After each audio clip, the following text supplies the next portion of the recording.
Alright, everybody, back again. Scene 3 of Act 4. So, let's go through this here.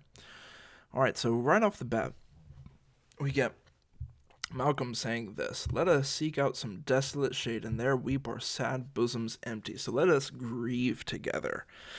Find some place to cry and be sad." Why? Well, pretty obvious, because Scotland's a mess and Macbeth is a bad, bad dude. Alright, Macduff is like, well, hold on, we could do that. Or, let us rather hold fast to the mortal sword being like a sword that's sharp and can kill people. It's a lethal sword. Like good men, bestride our downfall and birth them.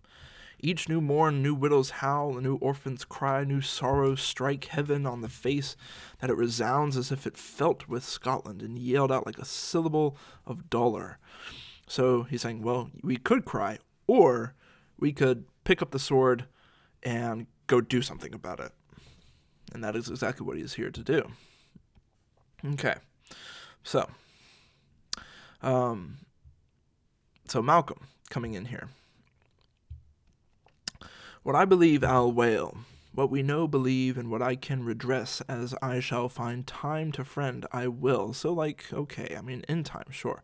"What you have spoke, it may be so, perchance. This tyrant," there's that key word again, "whose sole name blisters our tongues," because to say the name of Macbeth is almost a painful thing to do now, "was once thought honest. You have loved him well, he hath not touched you yet." Now, this is kind of an interesting thing right here. Because he's saying, once upon a time, Macbeth was thought honest. Now, we've proved that that is certainly not the case. "You have loved him well, he hath not touched you yet." Well, clearly he likes you because you haven't suffered. You just talked about all these terrible things that are happening in Scotland, but you seem to be doing fine. Of course, this is a terribly ironic thing to say because actually Macbeth has, quote-unquote, touched Macduff worse than anybody else. And little does Macduff know this right now. Of course, this is an example of dramatic irony. We know something that Macduff does not. And so to hear lines like this stings at us as an audience because we know that the exact opposite is true.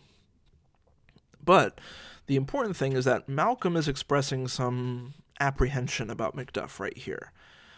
Why would somebody who hasn't been, as far as he knows, oppressed by Macbeth or had some kind of revenge taken out on him by Macbeth be here before him?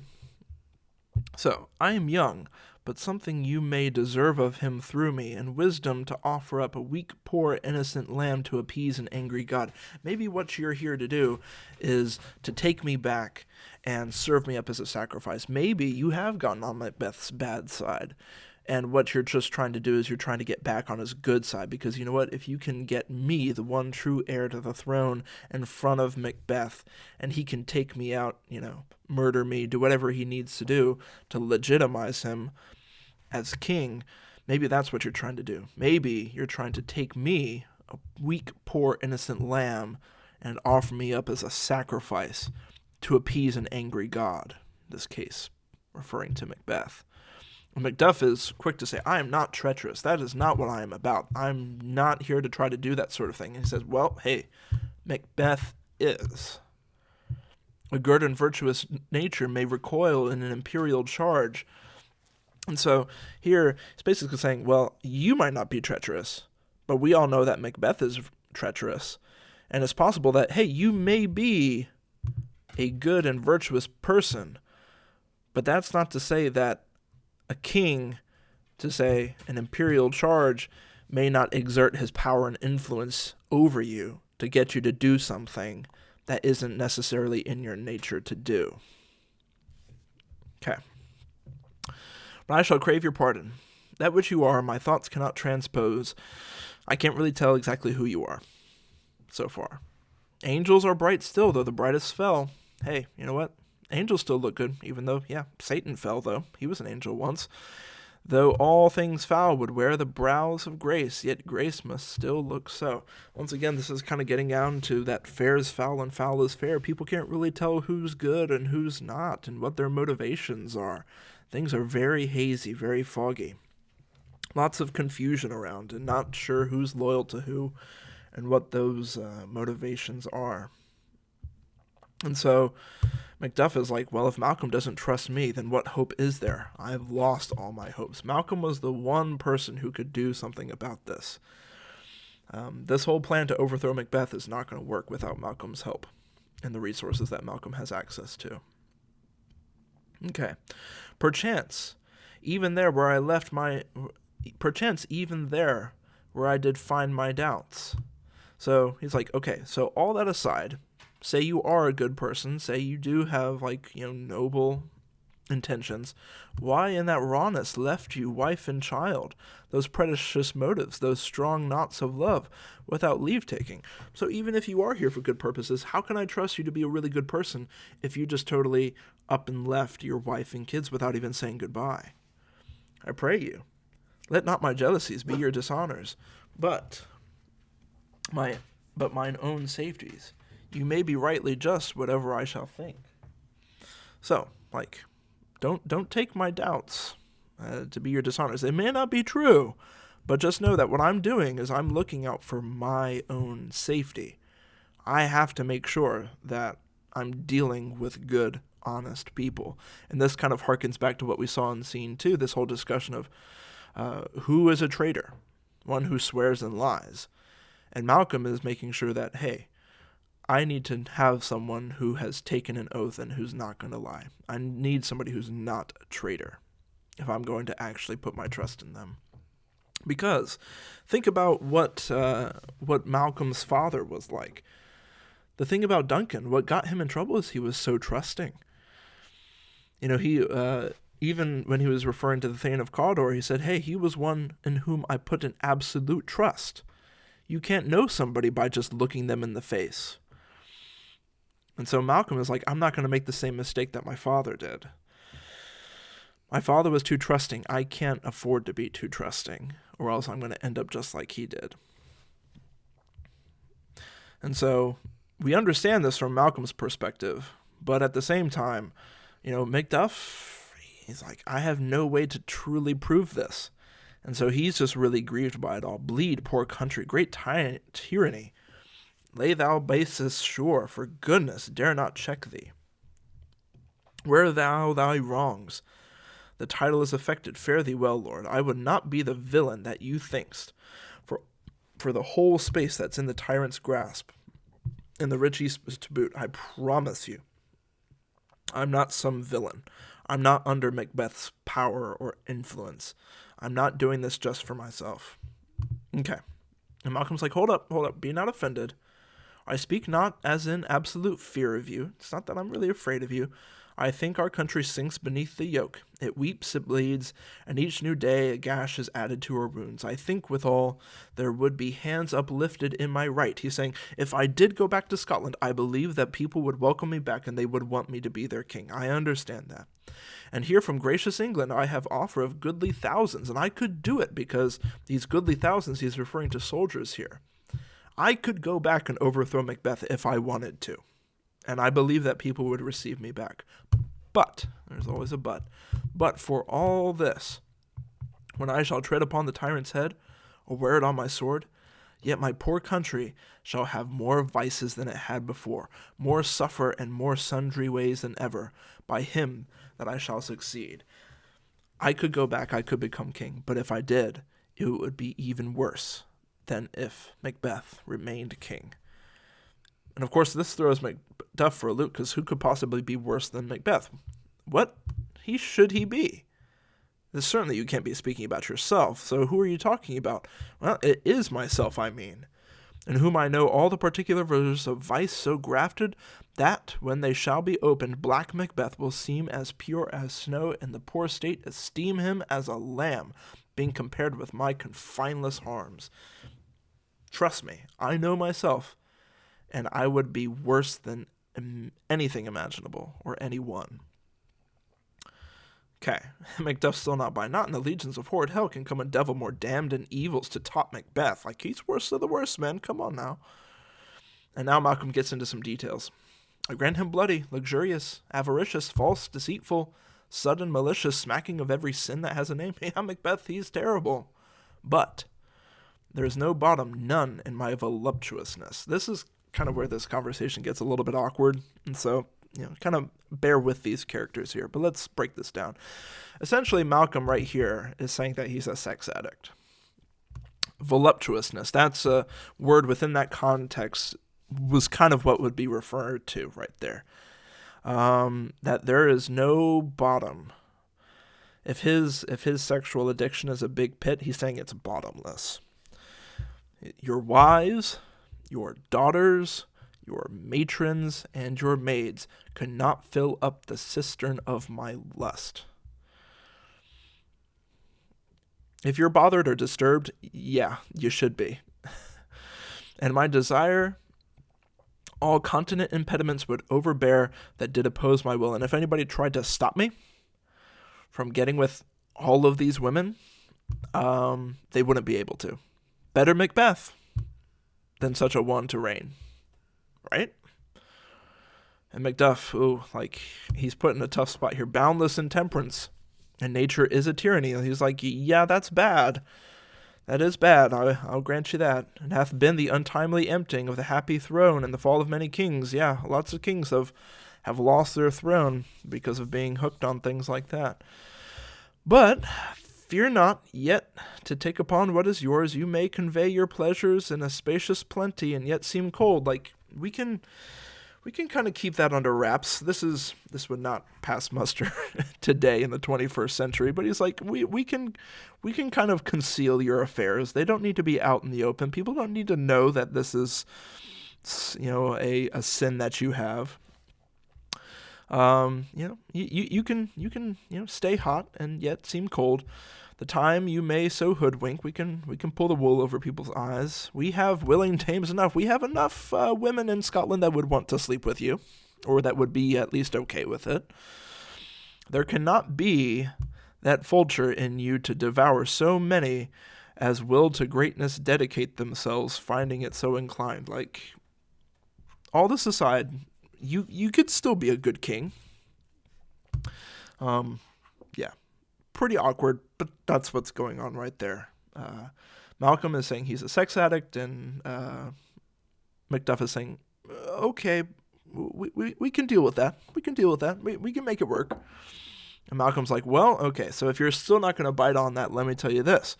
With this, there grows in my most ill-composed affection such a staunchless avarice that were I king, I should cut off the nobles for their lands, desire his jewels, and this other's house, and my more having would be as a sauce to make me hunger more, that I should forge quarrels unjust against the good and loyal, destroying them for wealth. And so Malcolm is like, well, if you think you still want me as king with all this, how about this?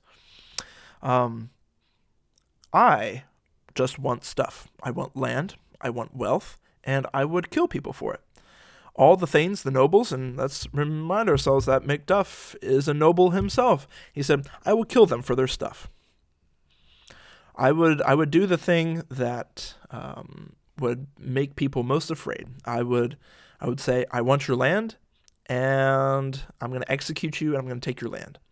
I want your stuff, so I'm going to kill you and take your stuff.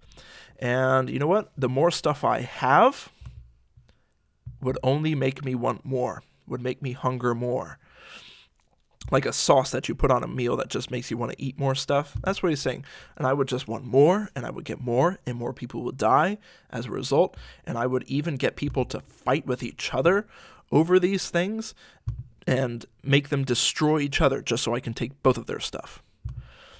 And Macduff's like, this avarice sticks deeper, grows with pernicious root than summer seeming lust. Like, yeah, that is worse. Yeah, it's not just sex addiction and wanting women all the time. Like, if you're talking about killing people, that's pretty bad. But he's like, well, and yes, this has taken out a lot of kings too. This has been the sword of our slaying kings. Yet do not fear. Once again, he's like, well, we can make this work. Scotland hath foisons to fill up your will of your mere own. Like, you don't need to take other people's stuff. There's a lot of stuff that doesn't belong to anybody, like land that isn't claimed by anybody, that you can just have. You can have it all. All these are portable with other graces weighed. So he's like, so even if you do want stuff, and if you do want women, You have enough good qualities to outweigh those bad qualities. And Malcolm is saying, but I have none. The king becoming graces, the things, the characteristics that make good kings, justice, verity, which would be truth, temperance, stableness, bounty, perseverance, mercy, lowliness, devotion, patience, courage, fortitude.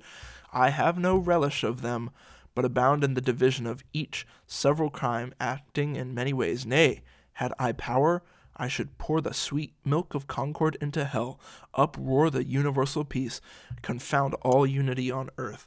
I would essentially turn earth into like a living hell for everybody. And that is the end of it for Macduff. He's like, well, if you have no good qualities to outweigh these bad, then what am I even doing here? Scotland, if such a one be fit to govern, speak. I am as I have spoken. If you know somebody who could go and be king, then just let me know. But I am who I am. I am who I say I am. Fit to govern, no, not fit to live, O nation miserable with an untitled tyrant, bloody sceptred. When shalt thou see thy wholesome days again? Since the truest issue of thy throne, he's speaking of Malcolm here, by his own interdiction stands accursed and does blaspheme his breed, because of course he's a prince, he's the son of a king.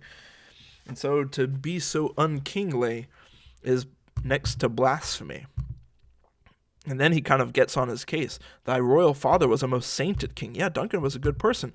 The queen that bore thee, who we haven't met, she probably died earlier, often on her knees and on her feet, she was constantly in prayer. She was a noble, good woman. Died every day she lived. Died to herself, that is. Fare thee well. These evils that thou repeatest upon thyself hath banished me from Scotland. Because of course we know that unless he goes back with Malcolm to become king, and Malcolm's refusing to do so, then there's no way that Macduff can go back. He's banished forever. He's stuck in England. He'll never see his wife, his children again, because he'll never be able to return to them. And if he did, then Malcolm or Macbeth would just snatch him up and murder them, and him too. Okay.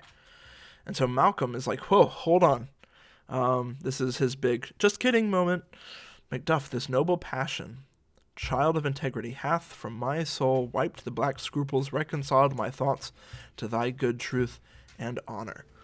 Essentially, Malcolm was just testing Macduff this entire time, making sure that A, he wasn't some tool of Macbeth to lure Malcolm up to Scotland where Macbeth could kill him and secure his grip on the throne. But on the other hand, he's wanting to make sure that Macduff is a good, noble person as well. And that it's not going to be one of those things of Macduff just uses Malcolm for his soldiers. And instead of letting Malcolm take his rightful place as king, tries to become king himself. Trying to make sure that Macduff isn't going to be someone who tries to pull a Macbeth, kill the rightful king, and then install himself as king himself. And so Malcolm is reassured that that's not the kind of person that Macduff is. And so, here he says, devilish Macbeth, by many of these trains hath sought to win me into his power, and modest wisdom plucks me from the over-credulous haste. So he's like, this isn't the first time that Macbeth has tried to lure me back. So I've tempered myself not to just leap at things.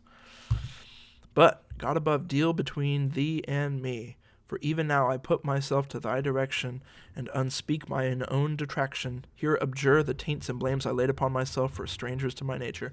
I was just kidding that whole time. I was just making that stuff up about myself. He says, I am yet unknown to woman. He said he was a sex addict. Well, he's actually a virgin. Never was forsworn. Scarcely coveted what was mine own. I don't want a lot of stuff. In fact, I don't really even care for the stuff that I already have. At no time broke my faith.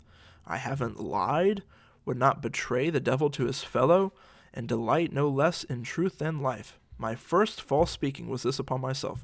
Me telling you all this stuff was the first time I ever lied in my life. What I am truly is thine and my poor country's to command. Whether indeed before thy here approach old seaward with 10,000 warlike men, because of course he has a lot of soldiers at his disposal, already at the point, was setting forth. Now will together the chance of goodness be like our warranted quarrel.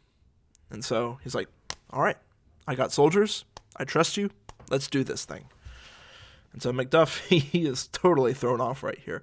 Such welcome and unwelcome things at once. 'Tis hard to reconcile. He's still trying to put it all together in his head. Okay. Now here's a little bit of the scene that typically gets cut out.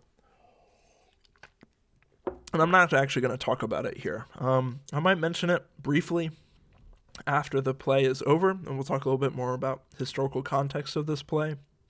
But there's this little doctor, and they have a little conversation, and moving on. Enter Ross. Okay, so, Macduff, see who comes here, my countryman, but I know him not. So Malcolm is not actually familiar with the Thane of Ross, but Macduff knows him, and because Macduff knows him, my ever-gentle cousin, welcome hither. And Malcolm's like, okay, well, if he's cool with Macduff, then he's cool with me. I know him now. Good God, but times remove the means that makes us strangers. Let's become friends now. Okay. So, stand Scotland where it did. Ross is like, yes, everything is terrible. Totally awful. Okay.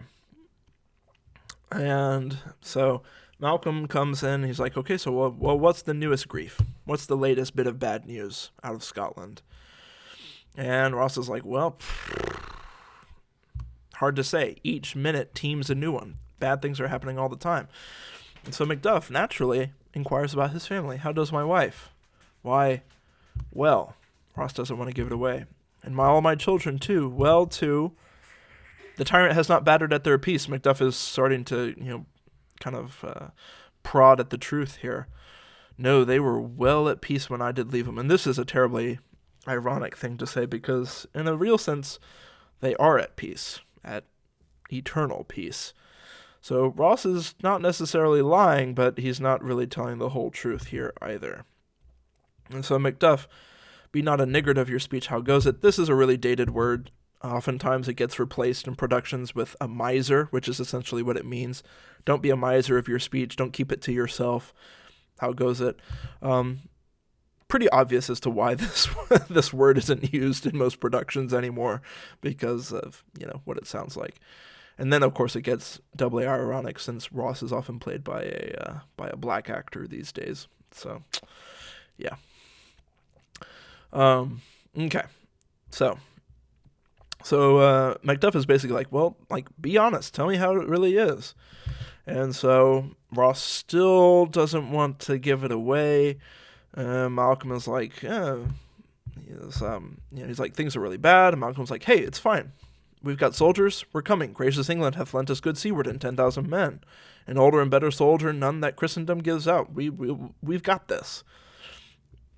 And Ross is finally about to break. Would I could answer this comfort with the like. If only, that's really good news. If only I had good news myself to report. But I have words that would be howled out in the desert air we're hearing should not latch on to them. What I have to say shouldn't be heard by anyone. And so Macduff is once again kind of prodding at it. So what concern they? The general cause? Is it just about Scotland in general? Or is it fee grief due to some single breast? Is it something more specific? Okay. No mind that's honest, but in it shares someone, though the main part pertains to you alone. So Ross is finally coming into it. If it be mine, keep it not from me quickly, let me have it. Let your ears despise my tongue forever. Please don't hate me for this. And now Macduff is like, okay, I guess at it. And Ross comes to it. Your castle is surprised your wife and babe savagely slaughtered to relate the manner we're on the quarry of those murdered deer to add to the death of you. Okay. And so we see Macduff is now, well, first of all, Malcolm is like, come on, man, say something. Give sorrow words. The grief that does not speak whispers to the o'erthought heart and bids it break. If you keep it to yourself, your heart's just going to break. Say something. And so Macduff, he goes back, my children too? My wife killed too? What's happening? And so Malcolm, it's important to note that Malcolm is kind of all about, hey, let's do something about it. Be comforted. Let's make medicines of our great revenge to cure this deadly grief. Hey, the best way to make yourself feel better is to get your revenge. And now Macduff utters something really important. He has no children. Of course, this is referring to Macbeth right here. He has no children. How could Macbeth do this? How could he murder children? If he had children, he would know what this feels like, but he has no children. How could he bring himself to do something so terrible?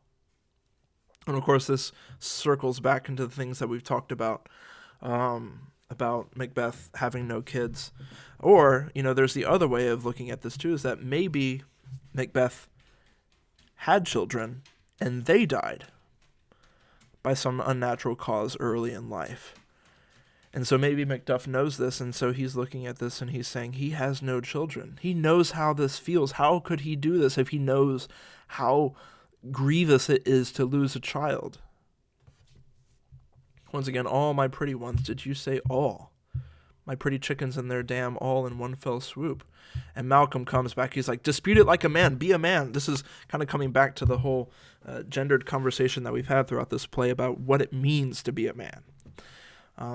That's how Lady Macbeth got Macbeth to agree to the plan to kill Duncan. She attacked his manhood. And so Malcolm is kind of doing the same thing here to Macduff. Dispute it like a man. And Macduff is like, I shall do so. I'll do it. I'll do something about it. But, and here's an important line, I must also feel it as a man. The portrayal of masculinity throughout this play has been, we'll say, toxic up until this point. Even Lady Macbeth, unsex me here, fill me with direst cruelty. To be a man is to be cruel. That's been the standard throughout this play so far. And here Macduff is disrupting that. Malcolm, dispute it like a man. Be a man. Be cruel. Get your revenge. And Macduff is like, I'll do that. But before I do that, I have to do something deeper, more important. I have to feel this as a man. I have to lean into this grief. To be a man often is like to cover up and to hide emotion. And Macduff is like, no, to be a man is to express it and to lay it bare and let it be open. And so he's going to take his time to grieve now. I must also feel it as a man. I cannot but remember such things that were so precious to me. I have to think back on this. Did heaven look on and would not take their part? Where was God in all of this? Why wasn't he there to protect him? Did he see and not do anything? Oh, and he has this terrible realization, sinful Macduff. They were all struck for thee. It's my fault. Not that I am, not for their own demerits. It wasn't their fault. It wasn't because of anything that they did, but for mine. Fell slaughter on their souls. This is all my fault. Macduff is taking this personally. Heaven rest them now. Once again, Malcolm, he's right back at it. Be this the whetstone of your sword. Let grief convert to anger. Let's do something about this. Blunt not the heart, enrage it. Oh, I could play the woman with mine eyes. I could weep. I could grieve. And the braggart with my tongue. I could act like a woman. I could be braggadocious. I could do something about it. I could say I'm going to do this and I'm going to do that. But, gentle heavens, cut short all intermission, front to front. Bring thou this fiend of Scotland and myself within my sword's length, set him. If he escape, heaven forgive him too. This is kind of an interesting thing that he throws out here too, is that he's like, well, if Macbeth should get away, then maybe God needs to forgive him too somehow. Okay. Malcolm, finally, this tune goes manly. Come we, go we to the king, King Edward of England. Our power is ready. Our lack is nothing but our leave. We have everything we need. All that we need to do is go. Macbeth is ripe for shaking, and the powers above put on their instruments. Receive what cheer you may. The night is long, that never finds the day. So let's go. Let's be the sun. Let's bring the daylight to this long darkness that has settled over Scotland. All right, folks. There we come to the end of Act 4. One act to go, and we'll get into it soon. Till then.